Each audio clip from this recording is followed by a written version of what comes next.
Good evening, and welcome to tonight's program. Our guest is the world-known Dr. Charles Adams, who has sparked a great deal of attention over the past several years for his research in the area of language learning.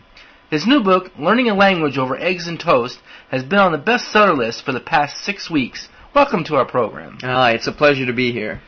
Now, Dr. Adams, tell us about the title of your book, Learning a Language Over Eggs and Toast.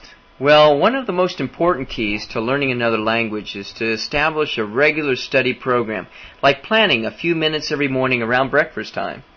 Now, sorry for saying this, but your ideas may sound a little simplistic to our viewers. I mean, I took Spanish in high school for 4 years, and I didn't become a proficient speaker of the language. Well, I think there are many people that feel that way, and that's just it. I'm not implying that we can become fluent speakers in a matter of a few minutes here and there, but rather following a regular, consistent, and focused course of study can help us on the way to the promised land of language mastery. And remember, there is a difference between native fluency and proficiency in a language, and I'm proposing the latter.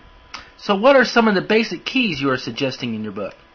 Well, as I just mentioned, people need to plan out their study by setting realistic and attainable goals from the beginning. Okay. I mean, some people get caught up in the craze of learning a language in 30 days only to become disenchanted when they don't perform up to their expectations. And small steps, little by little, are the key. For example, planning to learn 5 new vocabulary words a day and to learn to use them actively is far better than learning 30 and forgetting them the next day.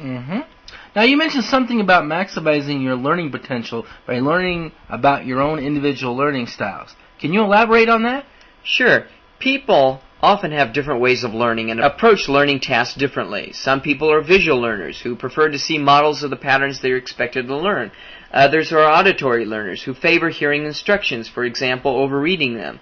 Now, our preferences are determined by many factors, for example, personality, culture, and past experience. Well, Dr. Adams, what is your learning style? Well, I'm a very tactile learner. You mean one who learns through hands-on experience? Exactly. So how does knowing your learning style benefit you? Well, this might seem a little unusual, but moving around while trying to learn and memorize material helps me a great deal. While I'm cutting up tomatoes and onions for my omelet in the morning, I might recite aloud vocabulary to the rhythm of the knife. Okay. But it's important to remember that often our learning styles are not singular in nature, but are often very multidimensional, and we tend to learn differently in different situations. So what is my learning style? Well, you're going to have to read my book to find that out. Okay, we just found out from Dr. Charles Adams, author of the book, Learning Languages Over Eggs and Toast. Thank you for joining us. My pleasure.